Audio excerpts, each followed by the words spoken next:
बिस्मिल्लाहिर्रहमानिर्रहीम अस्सलाम वालेकुम। अदाकारा हुमैरा असगर आज का मेरा मौजू है कि कराची में शोबिस से वाबस्ता एक दूसरी अदाकारा एक भयानक, एक दर्दनाक, बल्कि हम ये कह सकते हैं कि एक वो बाइस इबरत भी है हमारे लिए, क्योंकि उनका मामला तो अब अल्लाह के हुजूर पेश हो चुका है। जिस तरह से उनकी मौत आनी थी या जो भी मामला उनको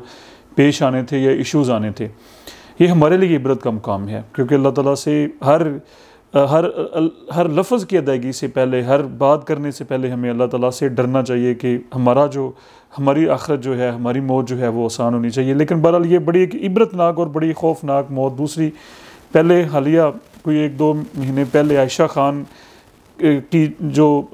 लाश थी वो उनके अपार्टमेंट से, गुलशन इकबाल के इलाके कराची से, वो भी 1 हफ़्ता पुरानी थी और उसके ऊपर बड़ा एक वावेला भी उठा, एक बड़ी आवाज़ें बुलंद हुई कि ये बेहिसी और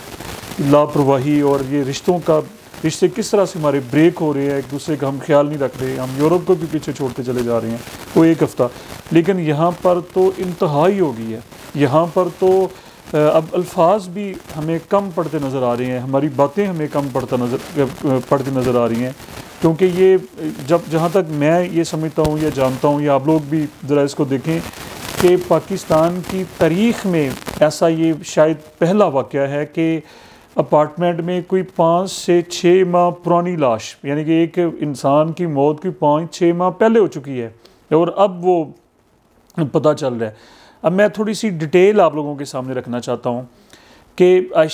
इनका हुमैरा असगर का जो तल्लुक़ लाहौर से है, लेकिन वो अपनी ज़ाहिर बात है कि अपनी जॉब की वजह से, वो शोबिस के हवाले से उसकी जो मसरूफियात हैं उनकी वजह से वो कोई पिछले कई सालों से कराची में मुकीम है। और 2018 में उसने कराची में एक अपार्टमेंट किराए पे लिया, 2018 में किराए पे लिया, और मालिक मकान जो है उसका नाम है मीर वाइस खान साहब से किराए पे लिया। बाकायदा एग्रीमेंट हुआ, 40,000 कहा जा रहा है कि पर मंथ किराया तय हुआ। कुछ पैसे जिस तरह से एडवांस दिए जाते हैं वो भी दे दिए, और कोई 2 माह का किराया उसने पहले ही एडवांस में दे दिया, कोई 80,000 रुपया। लेकिन ये फिर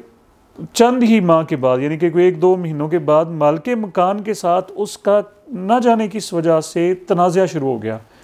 यानी कि 2-3 माह के बाद ही मालिक मकान जो था मीर वाइस खान साहब ने कहा कि मेरी बस, अब मेरा मकान जो है ये खाली कर दें। यहाँ पर हुमैरा असगर ने बजाय अपना अपार्टमेंट खाली करने के वो अदालत में चली गई, अदालती। और हम सब ये जानते हैं कि स्टे ऑर्डर बड़ी आसानी से मिल जाता है, उसको भी स्टे ऑर्डर मिल गया। और फिर किराए की जो अदायगी वो बज़रिया अदालत मीर वाइस खान साहब को होना शुरू हो गई। यानी कि वो अदालत में वो सबमिट पैसे करवा देती और वहाँ से फिर वो पैसे मालिक के अकाउंट में, या मालिक का जो वकील था वो वहाँ से रिसीव कर लेता। ये मामला चलता रहा और ये आप ये समझ लें जी कि अक्टूबर 2024 तक ये अदालत के ज़रिए उसको किराया मिलता रहा, यानी कि तल्लुकात भी कशीदा रहे। अच्छा, यहाँ पर यह भी कहा जा रहा है मुख्तलिफ सोशल मीडिया के हवाले से, और मुख्तलिफ जो ज़राए वो ये बता रहे हैं कि जब अदालत के ज़रिए वो किराया हुमैरा असगर अदा कर देती और उसके बाद फिर मालिक का नंबर भी ब्लॉक पे लगा देती। ये बातें भी ज़रा काबिल गौर हैं। ज़री बात है कि जो इदारे पुलिस इन्वेस्टिगेशन या जो इंटेलिजेंस है इसके ऊपर जो तहकीकात कर रहे हैं, वो इन सारे पहलुओं को ज़रूर देखेंगे, इन चीज़ों को, कि वो फिर उससे रब्ता ना करती, उससे रब्ता डिसकनेक्ट कर देती किराया पे करके बज़रिया अदालत। अब 2024 अक्टूबर 2024 आ गया, यहाँ तक किराया यानी कि वो अदालत के ज़रिए पे हो रहा था और उनके मामला अदालत में चल रहे थे, यानी कि मालिक को उसका किराया अदालत के ज़रिए पर मंथ मिल रहा था। हुमैरा असगर वो किराया अदा कर रही थी। अक्टूबर 2024 से जून 2024 तक किराया अदा नहीं हुआ। अक्टूबर 2024 से जून 2025, ये जो अभी जून जो गया है, ये जो 5-6 माह जो बन रहे हैं, ये बल्कि 8-9 माह बन रहे हैं, ये किराया अदा नहीं हुआ। अक्टूबर 2024 जून 2025। अच्छा, इस दौरान ये एक ड्रामाई अंदाज़ यहाँ पर हमें, जिस तरह हम देखते हैं या बड़ी बाहर की हम जो स्टोरियाँ, हॉरर स्टोरियाँ हम पढ़ते भी हैं, सुनते भी हैं, ये यहाँ पर ज़रा गौर करें कि जब किराया अदा नहीं हुआ,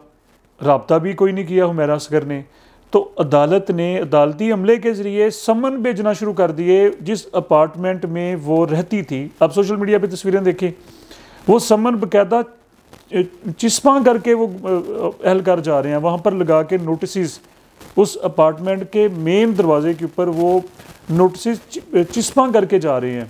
यानी कि उसको कि वो पढ़ ले और वो अदालत में अपनी हाज़िरी को यकीनी बनाए। ये अक्टूबर से अदालत की ये कार्रवाई चल रही है और ये जून तक चलती रही है, लेकिन हुमैरा असगर की तरफ से कोई रब्ता नहीं हुआ। अब यहाँ पर बहुत सारे सवालात भी हैं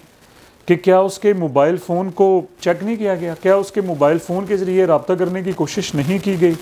क्या जो मालिक मकान है मीर वाइज साहब जो हैं उन्होंने वो अपार्टमेंट के ऊपर नहीं गए, वो ऊपर जाके देखने की कोशिश नहीं की, उसका दरवाज़ा नोक नहीं किया। ये बहुत सारे सवालात हैं और इनके जवाब ज़ाहिर बात है कि पुलिस ढूंढ रही होगी या वो ढूंढेगी और लोगों को बताएगी, लेकिन ये तो सोशल मीडिया पे लोग ये बातें कर रहे हैं। लेकिन बहरहाल वो अदालती अमला आता रहा अक्टूबर से ऑनवर्ड जून तक, ये मंथ आप ज़रा यानी कि जुलाई आ गया, नवंबर आ गया, दिसंबर, जनवरी, फरवरी, मार्च, अप्रैल, मई, जून,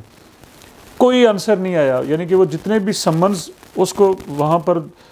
मेन गेट के ऊपर जो वो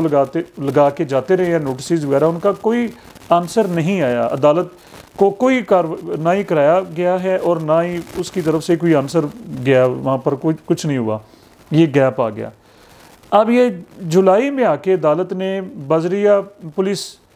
अपने एहलकारों को भेजा है पुलिस के साथ कि आप जाएं और उसके घर में जाके आप देखें कि वो कहाँ पर है, उसको हैंडओवर कराएं नोटिस वगैरह, या उसका घर के अंदर जाके आप ये सारी कार्रवाई करें और ये मकान अपार्टमेंट खाली कराएं। ये मेन चीज़ कि अपार्टमेंट को अब आप खाली करा दें बजरिया पुलिस, क्योंकि 8-9 माह से कोई रब्ता ही नहीं हो रहा, वो कोई हुमैरा असगर कोई जवाब नहीं दे रही,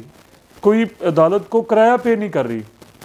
तो लिहाजा अब ये अपार्टमेंट बजरिया पुलिस खाली करा दें। अब जब पुलिस आई है, साथ में अदालत के एहलकार हैं, पूरी वो टीम आई है, उन्होंने दरवाज़ा नोक किया लेकिन कोई आगे से जवाब नहीं आया। अब उन्होंने जब दरवाज़ा तोड़ा है तो आगे जाके वो सब कुछ बिखरा पड़ा है उसके कमरे में और उसकी डेड बॉडी पड़ी हुई है। ये कितनी हैरानकुन बात है, ये कितनी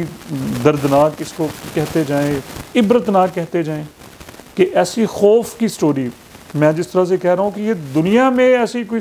जो स्टोरीज़ हैं, ऐसे जो वाक़यात हैं वो बिल्कुल कोई रेयर होंगे लेकिन कम होंगे पूरी दुनिया में। और पाकिस्तान जैसे मुल्क में जहाँ पर हम सोशल वैल्यूज़ की बात करते हैं, जहाँ पर हमारी मजहबी तरबियत है, हम रिश्तों का भरम रखते हैं, हमारी गुद्दी जो है उसमें हमें रिश्ते निभाने का दर्स दिया जाता है, हमें ह्यूमैनिटी का दर्स दिया जाता है हमारे दीन के अंदर इसके ऊपर, लेकिन इन सारी चीज़ों के बावजूद ये जिस तरह से सारी ये स्टोरी चल रही है। और यहाँ पर एक और चीज़ भी सोशल मीडिया पे ऐड हो रही है कि उस अपार्टमेंट के बिल्कुल सामने जो किराए पे जो लोग रह रहे थे वो सितंबर 2024 से कोई फेब तक वो भी वहाँ से गायब हैं। अब वो क्यों गायब हैं? वो कह रहे हैं जी वो छुट्टियाँ मनाने के लिए। अब 5-4 महीनों की तो छुट्टियाँ कोई नहीं होती, वो भी पुलिस अब देख रही है। एक तो ये चीज़, यानी कि इसमें जो मालिक है अपार्टमेंट का मीर वाइस ख़ान, उसका क्या किरदार है, हुमैरा उससे क्यों रब्ता नहीं रखना चाह रही थी, उसके फ़ोन को क्यों ब्लॉक कर देती थी, और ये 8-9 माह यानी कि अक्टूबर से जून तक क्यों उसने ये कोशिश नहीं की उसके डोर को नॉक करने की, या जो अदालती जो अमला आता रहा है वो नीचे नोटिस अपने लगा के उसको ऐसे मतलब कि चिस्पा करके जाता रहा, वो डोर तक क्यों नहीं गए, उन्होंने बेल क्यों नहीं दी, फ़ोन चेक क्यों नहीं किया, ये सवाल आते हैं। इनके क्या जवाब आते हैं? ये पुलिस और एजेंसीज़ की तरफ से ये सारी चीज़ें इन्वेस्टिगेशन के बाद हम उम्मीद करते हैं कि इनकी ज़ाहिर बात है कि जो, और यहाँ पर एक उससे भी दर्दनाक चीज़ कि उसके जो भाई हैं, अब उसकी भाभी की भी स्टेटमेंट आ रही है कि उसके 1 या 2 भाई वो तो उनके बारे में कहा जा रहा है कि वो कोई ज़हनी तौर पे अपसेट हैं, वो कि बीमार हैं या उनका जो भी इशू है, लेकिन दूसरे जो ठीक है उसका जो भाई है उनके साथ उसके रिलेशन कहा जा रहा है कि ठीक नहीं थे, और कोई जायदाद के हवाले से, कोई प्रॉपर्टी के हवाले से भी कुछ तनाज़ात थे हुमैरा के अपनी फैमिली के साथ। बहरहाल 2 चीज़ें इसमें,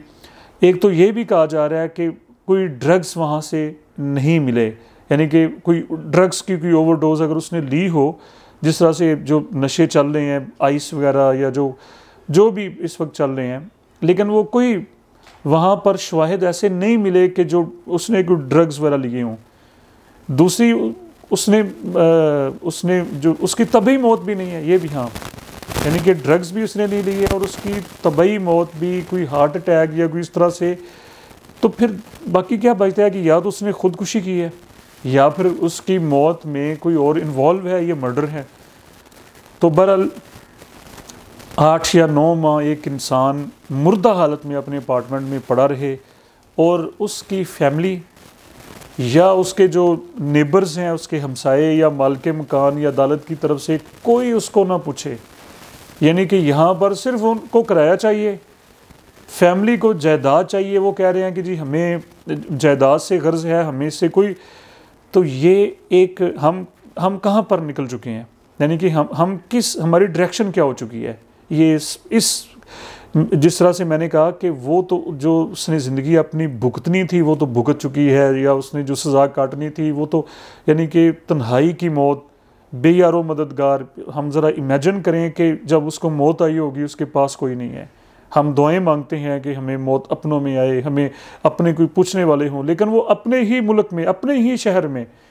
अपने ही देश में, अपने ही मुआशरे में वो बेयारो मददगार है। उसको मौत तन्हाई ये सज़ा है। ये हमारे लिए एक अलार्मिंग सिचुएशन है कि हम इतने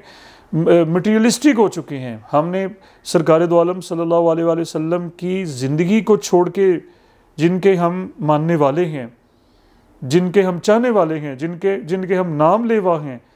हमने गुंबद खजरा से अपनी डायरेक्शन को मोड़ लिया है। हम किस तरफ जा रहे हैं, हम किस माशरे को हम फॉलो कर रहे हैं। अगर हम यूरोप को फॉलो कर रहे हैं तो यूरोप में भी ऐसे केसेस नहीं हैं। हम किस दीन के, किस मज़हब को, किस विरसे के हम अलमबरदार हैं, किन रवायात के हम अमीन हैं, ये बातें हम समझ से बाहर हैं। तो आखिरी ये बात है कि ये बड़ी इस वक्त की ज़रूरत है। जिस तरह हमारे नौजवान सोशल मीडिया पे हैं, सोशल मीडिया के ऊपर हर इंसान सोशल मीडिया के कंटेंट से, यानी कि वो अच्छा है बुरा है, उससे वो असर ले रहा है, उसके ऊपर असरात आ रहे हैं, उसके इन्फ्लुएंसेस आ रहे हैं। तो सरकार दो आलम सल्लल्लाहु अलैहि वसल्लम की लाइफ का तज़किरा, आपकी ज़िंदगी का तज़किरा, सहाबा किराम की, अहले बैत की ज़िंदगी का तज़किरा, यही वो वाहिद रास्ता है कि जो हमें अपनी रवायात से जोड़ सकता है, हमें ज़िंदगी दे सकता है, हमें उम्मीद दे सकता है। हम बेउम्मीदी से, मायूसी से, मटीरियलिज़म से ख़ास तौर पे, कि पैसा ही सब कुछ है, किराया ही सब कुछ है, दौलत ही सब कुछ है, जायदाद ही सब कुछ है, इंसानियत कुछ नहीं, दर्द और तकलीफ़ कुछ नहीं, रिश्ते कुछ नहीं, ये दर्स हमें नहीं मिला हमारे नबी सल्लल्लाहु अलैहि वसल्लम की तरफ से। तो हमें रिश्ते निभाने का, बल्कि सरकार सल्लल्लाहु अलैहि वसल्लम की तो हदीस है जिसका मफ़हूम यह है कि अगर कोई चाहता है कि उसके रिस्क में इजाफ़ा हो और उसकी लाइफ में इजाफ़ा हो, उसकी ज़िंदगी ज़्यादा हो, बाबरकत हो, तो वो रिश्ते निभाए, वो अपने रिश्तेदारों के साथ हुस्न सलूक करे। ये चीज़ें हमें आम करने की, बताने की सोशल मीडिया पे, और जनाब हर फोरम पे ये आवाज़ बुलंद करने की, यानी कि बच्चों को कॉलेजेस में, स्कूल्स में, यूनिवर्सिटीज़ में, आम जगहों, हमें नौजवानों को सीरतुन नबी सल्लल्लाहु अलैहि वसल्लम के साथ कनेक्ट करने की, होने की, ख़ुद को भी होने की ज़रूरत है, ताकि हम इस तरह की एंग्जाइटी, इस तरह के जो अनएक्सपेक्टेड ये सिचुएशन है जिसमें हम इबरत का निशान बन रहे हैं, तो ये वजह सिर्फ कि हमने अपने नबी सल्लल्लाहु अलैहि वसल्लम की ज़िंदगी को छोड़ दिया है। और इसका हल मुख्तसर कि हम लौट के अपने नबी सल्लल्लाहु अलैहि वसल्लम की ज़िंदगी के साथ राब्ता पैदा कर लें, ताल्लुक़ पैदा कर लें, अपने अल्लाह के साथ ताल्लुक़ पैदा कर लें। मुझे अपनी दुआ में याद रखें। बहुत शुक्रिया।